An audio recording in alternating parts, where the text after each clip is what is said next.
So this is what happens when you actually care. Hey, it's Ellie. Welcome back to my channel. Today we are talking about The Last of Us TV show on HBO Max. Now everybody, right here, right now, all of you out there who are like me, who have been obsessed with The Last of Us since the first game in 2013, 2014. It was 8th grade, so it was either 2013 or 2014, and it defined your middle school experience and your high school experience. Yeah, raise your hand. It's okay. You're in a safe place here. I gave myself, however, with this show, no expectations. Considering how up and down a lot of the other video game adaptations have been within the last year or so, honestly since forever, mostly the TV show adaptations. Sonic just holds too much of a special place in my heart for me to ever rag on it, so I'm sorry. But as for TV shows, however, it's been an up and down wave. So especially live action has been, you remember hit or miss? I think you always miss. So instead of going in with low expectations or high expectations, I literally went in with no expectations. I was like, it's gonna be a show. Pedro Pascal is in it. I'm gonna watch it. I love The Last of Us. I'm gonna watch it. I saw the makeup and effects they were doing. I was gonna watch it with no expectations. But it was really, really hard to do, especially when little clips of interviews with the cast and with the directors and this, that, the third kept coming out. Some of them great, and then some of them concerning.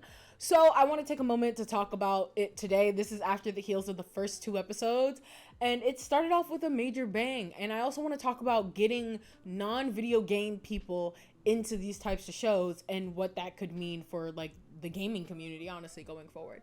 So let's jump into it. If at any time you like this video, please give it a like and subscribe, because I make videos like this all the time, and I do plan on doing a full review of the actual show once the season finishes, so be on the lookout for that. And of course, comment down below if you played the game and you watched the show, what do you think of it? And if you didn't play the game but you watched the show, what do you think of it? I have thoughts about non-gaming people getting into the show, and I want to talk about it today. So let me know down in the comments below how you felt about it, if you've never played the game before or if you have. And let's jump into it. Y'all know those memes about fan casting that it's always Tim Shalit, Zendaya, and Tom Hollandaise sauce? Yeah, there's a reason some of y'all aren't cast directors. Of course, the first major thing we saw about this show pre-production or even during production was that Pedro Pascal was going to be playing the main character, Joel. Main character? Yeah, I guess Last of Us 1 main character is Joel. Yeah. Now, aside from the absolute freaks on Twitter who are just racist about everything, this casting could not be more perfect. People were trying to say oh, Elliot Page should have been Ellie. So many different, they were all oh, missed opportunity for Elliot Page to be, first of all, dead naming Elliot Page, first of all. Second of all, there had already been issues in the past before Elliot Page even came out about Elliot Page not wanting Ellie to look a lot like him. I know not everyone's gonna know that, because honestly I forgot about it until very recently when all this was coming up, but still, y'all went out of your way to be weird. Because also Elliot Page is grown, even if Elliot Page wasn't trans, grown. So not only did you go out of your way to be weird and wanted a grown-ass person to play a teenage girl, then you went ahead of the curve to be transphobic. It's weird. Y'all are weird. Anyway, this is why you're not a casting director. Talking about missed opportunities. Don't be weird. How about that? I want just don't be weird. Anyway, the casting was perfect for this. I had never heard of Bella Ramsey into the show. Sorry, I did not watch Game of Thrones. My cat is about to do a thingy again, and I need her to not. I had never heard of Bella Ramsey until this project. I know that's crazy. I did not watch Game of Thrones. I'm sorry, but perfect casting. When I tell you she sounds exactly like Ellie, obviously a lot of the dialogue is the same. What are you doing? And there she goes. Nope. And she just does it. She does it anyway. And we are still somehow recording. Get off. Bella Ramsey sounds exactly like Ellie. I know a lot of the script is 1-for-1. Not all the time, but a lot of it is a 1-for-1 script. But the way that she sounds, the way the voice coming out of her sounds like Ellie. That's top tier acting, because okay, one of the problems, or one of the concerns that I had in the beginning was this article that was one of the directors saying that we told our actors to not play the games, which concerned me. But I was like, how do you get in the character then?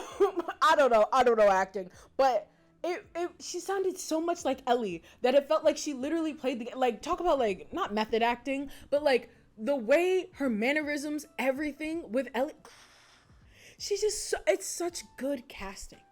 It is legit such great fucking casting. Oh my god. I love it when a show or a movie cast people that I've never heard of. Like Anna Torv, who plays Tess. Never heard of her before. I just looked at her IMDb. Nothing that I would have seen that she has played in, but amazing casting. Like, it's one of those things where you can't imagine anyone else playing her at all, which is insane considering that they did take some liberties in the way that people look, which is totally fine. I feel like their acting is more important than the way that they look, right? In this instance. Also, Pedro Pascal, like, hold on, let's finish with Anna Torv first. We'll get to my love letter to Pedro Pascal in a second. But Anna Torv was just so good. The acting! And the girl who played Sarah, first of all, giving Sarah like her own little moment in the first episode, crazy. We'll get to like production in a second, but that girl, me and Nola were talking about it, she was acting like rent was due. She said, I'm in this one episode and I'm gonna make it count. You're gonna remember me. But yeah, anyway, back to Pedro Pascal. Oh, Pedro Pascal. Oh my goodness gracious, Pedro Pascal. Duh. Like, it's one of those things where when the casting came out, everybody was like, oh, duh. Like, I'm sure this is the only time I think fan casting will ever be correct, because when they were talking about it, obviously, it's gonna be Pedro Pascal. Like, who else? Who else would it have been? Like, I know we all probably had fan cast in our head, but then when they said Pedro Pascal, we were all like, oh yeah, no, like, why would it be anybody else? He's typecast at this point, but it's funny and it fits and he's adorable and I love him so much. So I gotta pull up that meme that is like the characters Pedro Pascal plays versus actual Pedro Pascal, and it's like Wednesday and old girl from the Wednesday show because that's literally Pedro Pascal. Oh, talk about an actor. HBO casting, not gonna lie, has yet to fail me. Paper bag test. So they have kind of failed me, because why is Riley a paper bag? I'll talk about that more when we get there. I don't want to talk about it right now because Riley isn't in the show right now. But I swear to God, they get casting right on everything else. And then when it comes to black women, they're just like, we know 5. We know 5 black women. Call one of them up. It can't be Zendaya. So call Amanda. No. Also, I just want to say before you people try to come for me and be like, oh, well, you said it matters more about their acting than the way that they look. And I absolutely 100% agree. But in this case, when you look at the pattern that is, especially with HBO or anything in Hollywood, honestly, with casting black women, just to kind of erase that almost, or to be like, oh, here we found a black woman, and she's not dark skinned. And that's something that honestly is taking away representation. Like replacing Joel with Pedro Pascal and replacing Sarah with Nico Parker does not take away representation at all. But replacing a dark-skinned black woman in a game and having a light-skinned black woman, 2 different things, honestly, in this landscape. So yeah, I don't want to hear it. Also, it's not like they didn't cast any dark-skinned people. They're just all extras. Coming off of the 3rd episode, they're literally all extras. So yeah. Oh, hello, baby. Oh, I know exactly what she's doing. She's trying to get up. I had to hide my Tsum Tsums away from her. Nope. I had to hide my Tsum Tsums away from her because she loves playing with them now. They used to sit on my desk and she had no issue with them. Suddenly, all of a sudden, she thinks they're toys and she's playing with them. So I had to hide them on this shelf and she constantly tries to get up on that shelf. Storm Reed was the only black girl they could think of. The only one. I love Storm Reed. I love Amanda Steinberg. I love Zendaya. I do. But like, really? Those are the only ones I could think of. I guess they needed someone who looked very young, but still. Was that the only one we could think of? That the only time HBO casting has let me down. I mean, it's most casting in Hollywood, let's be honest. Of course, Storm Reed is an amazing actor, so I will leave it alone for now. So, on to the production. Like I said, came into this with no expectations and immediately was blew out of the water. My socks off, blew off. I don't know what I expected. I really don't. HBO, I'm not gonna lie, has yet to let me down. I'm not gonna lie to you. HBO has yet to let me down with their adaptations. Where do I even begin? The fucking costuming. The costume. Like, everything is set in 2003. Like, time freezes in 2003 because the apocalypse happened in 2003, so technology has not advanced. So all of the technology that is left over in this show is from 2003. Like, I gagged. And they did that so that it could be technically present day, our day. Like, it's 2023. Like, I gagged. They could have easily, because I think in the show, it's like, I think in the game, it's like 2013 and then 20 years pass, so it's 2033. But they were like, no.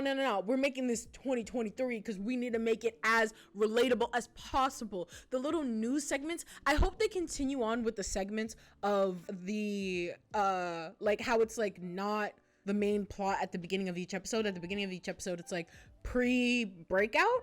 I hope they continue that. I really do. I love that type of world building there. So I really hope they continue to do that with every episode. Maybe this next episode is going to be about Bill and Frank. Obviously, as I'm editing this, I will be editing this after the episode comes out. But hopefully this episode will talk about Bill and Frank pre-breakout and right there. I know in the trailer they talked about, and this gets a little bit into the plot, but they talked about, was it Bill or was it Frank? It was Frank. They talked about how Frank was basically a doomsday prepper and how he was correct. So when doomsday happened, he hid in his bunker and he was safe. Crazy to think about all of these doomsday preppers being real. But it's just like the little things like that. This production really brought to life, and this is getting into the plot territory again, but this production really brought to life just the way the game looks. Like, one of the biggest things that have been such an inspiration to me in terms of like getting into games and wanting to make games, The Last of Us, specifically the environmental design. Like, if I could go work for Naughty Dog right now in environmental design, I would, because like, hire me. Anyway, their environmental design is so good. I love the post-apocalyptic, overgrown nature has retaken over stuff. Was it the first or the second episode? Second episode. When they were in that hotel and the hotel was flooded and the frogs and stuff, like, it was a whole ecosystem that was going on there. First of all, them stepping into that water with no fear. Like, mushrooms can't grow in the water, but okay. Anyway, no fear stepping into that dirty, murky ass tuberculosis. I don't even know what the hell you would get in that tinnitus. I don't even know. You get so many diseases just from stepping into that water, which is how I think I would go in the apocalypse. I don't think I would go by the actual thing like zombies. I think I would go from catching a disease from something, because dirty. When do you shower? Just dirty. Anyway, I could be a clicker. Someone sign me up to be a clicker, because I could be a clicker. It's giving The Walking Dead, and how there were so many openings when The Walking Dead first came out, the show, how there were so many openings for to be a zombie and like an extra. Where do I need to go? Because I think The Walking Dead was filmed in Atlanta, right? So where was this filmed in Quebec? I think, maybe, I don't know. I need to go there and be a clicker, because that VFX makeup, that effects makeup was so good. Most of it was practical too. Like, look, I'm just gonna put it on the screen. Come on now. And the way they were twitching and moving, like, clickers were the scariest part of the game. The scariest part of the game were clickers. And they like captured that so well.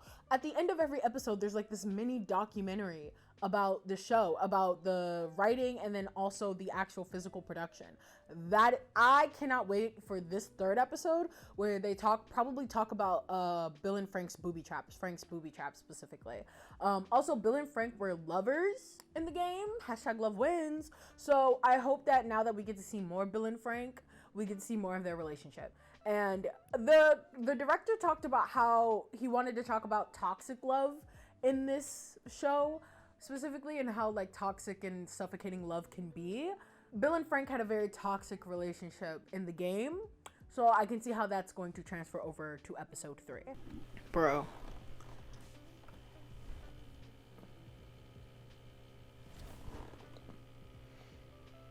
It was so much worse. So much better, yet so much worse. That shit had me. Ooh. in tears on the floor, crying. Obviously, I'm gonna stop talking about future episodes because by the time you see this, episode 3 will already be out. But anyway, production, beautiful.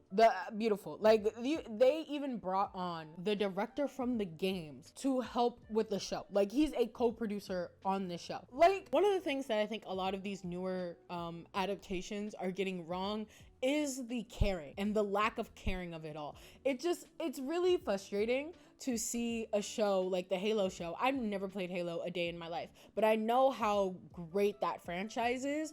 To see somebody go, oh, we don't care about the IP. Literally, we don't care. We're not trying to tell that story. Or if we are trying to tell that story, we're going to tell it half-assed. It really, I understand the frustration. I do. As a person who watched The Witcher and has never played The Witcher, I really enjoyed The Witcher. I feel like there's a difference between not being faithful to the source material and making your own story and have it be good versus like not being faithful to the source material, not caring about the source material and having it be bad. And I think that's the difference between like the Halo show and The Witcher, the original Witcher, not whatever the new thing that just came out. Like The Witcher show with Henry Cavill, which is... Henry Cavill's no longer in. I don't know if I'll be continuing to watch The Witcher. The latest season kind of ended very meh. I don't know where they're going. Again, I didn't read the books. Apparently, it's not very faithful to the books. I don't know if it was supposed to be, but apparently it's not, and that's why a lot of people didn't like it. I liked it as a show, so take that as you will. But here, with The Last of Us, we got none of that. We didn't have to give up anything. We were able to, make stuff your own while continuing to tell the story that is already there and do that justice. Speaking of which, let's get into the plot. So I will try my best to avoid game spoilers. I have watched my friend play The Last of Us Part 1 and 2. Traumatic moments, both of those. The first one was middle school. I remember that night so clear. I remember the day he beat that was the night we were going into winter break. A crazy day, 8th grade, crazy day. And then Last of Us Part 2, we were in COVID lockdown. So traumatic experiences all around. But The Last of Us has latched in my brain like a fucking cordyceps. It's in my brain. It's there. It's there forever. So I will try to avoid game spoilers. Hopefully, if I do say something, editing me will catch it. Like I said earlier, I think they're doing a very good job at mixing old stuff with new stuff.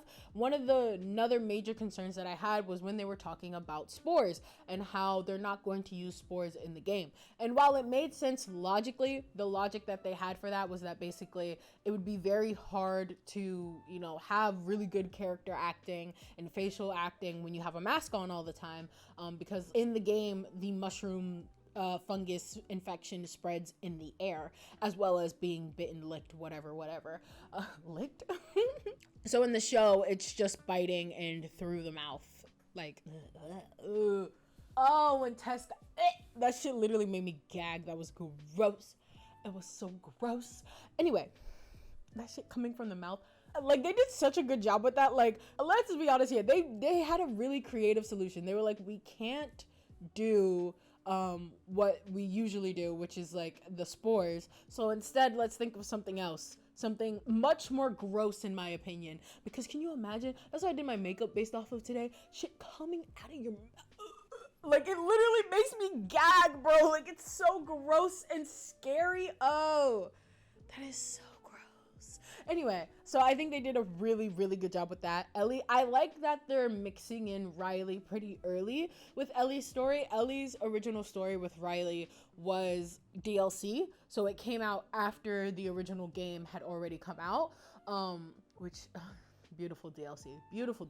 But it seems like we're gonna have like flashbacks mixed in with this first season, which obviously makes sense. What I love a lot, I think that they're adding to the show, is that they're taking basically every note and every little memo that you would have found that you have to read on your own and inserting that into the game. So anybody who has backstory that you wouldn't have known unless you found every little note, nook and cranny in the show, we actually do get to see. So like Bill and Frank, we'll probably get to see a lot more Bill and Frank's relationship. Originally, Bill and Frank, you only knew about their relationship if you read all the notes, and you only knew they were toxic and that Bill like killed himself or like whatever. I can say that because episode 3 is already out. Okay. I can already say that. Anyway, but you know that through the notes. You don't know that through anything else. So to have the notes become real life is really cool. Ellie's joke book is a thing in the game. She finds a joke book, and throughout the game she like says jokes, and it's a really cute, touching character moment, and I hope they keep that. I hope they do. It's such an Ellie moment, and I really hope they keep that. Yeah, so it's nice to see that like all of the like lore tidbits actually get incorporated into the show. Okay, let's talk lastly about non-gamers getting into the show. People are calling this the new Euphoria Sundays, and girly, I think they may be right.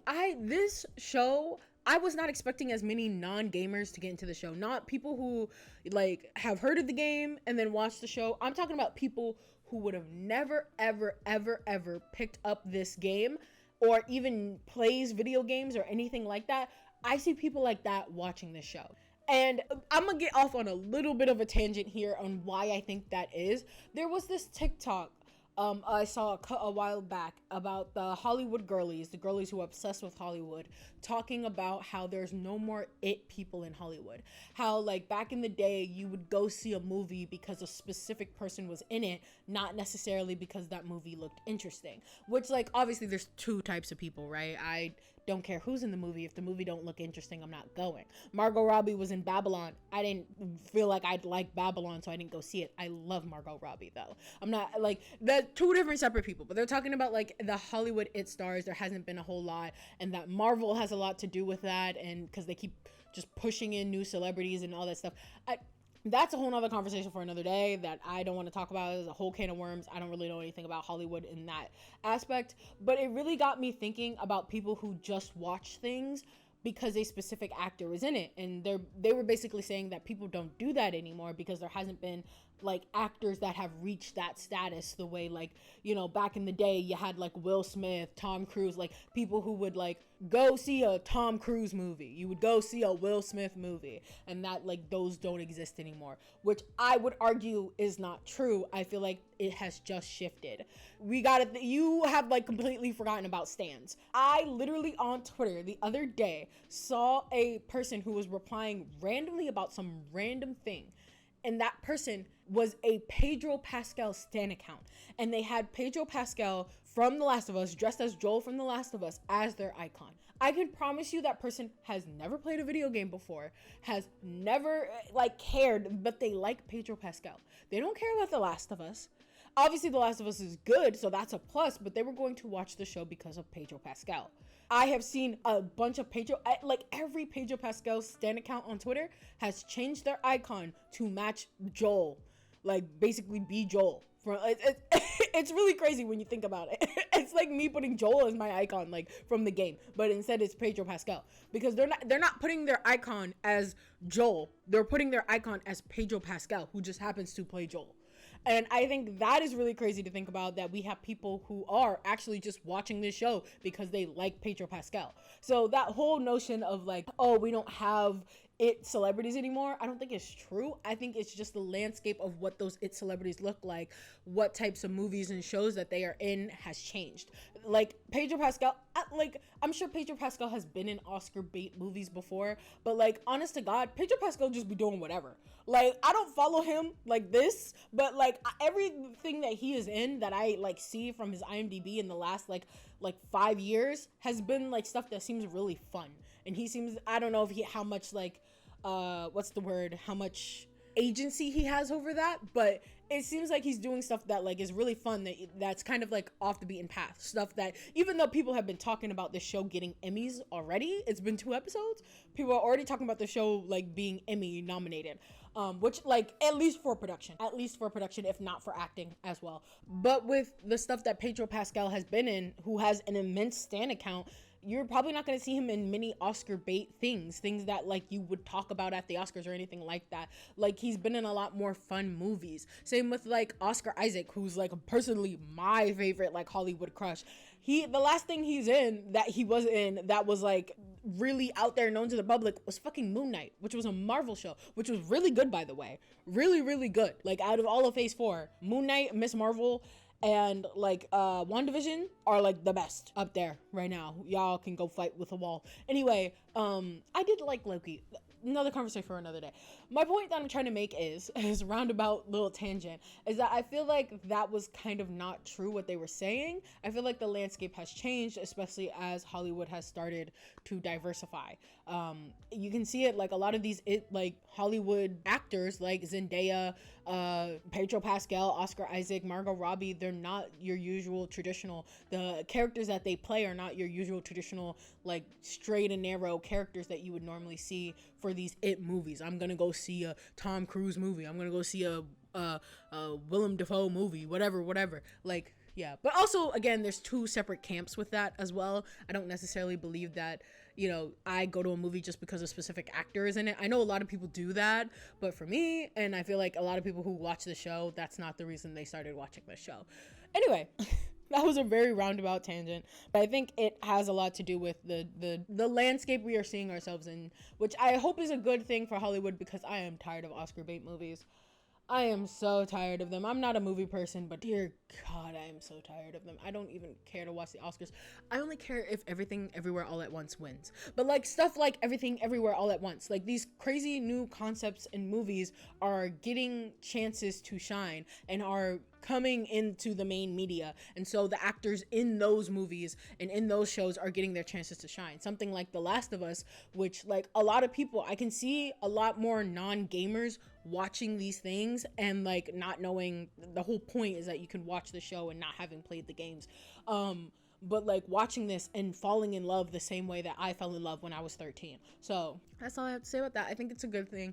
I think that is something that I feel like the games industry doesn't really think about a whole lot. Sometimes games get made for a specific audience and not necessarily to draw people in. Like, think about the games that got you into gaming. The Last of Us is a game that got people into gaming.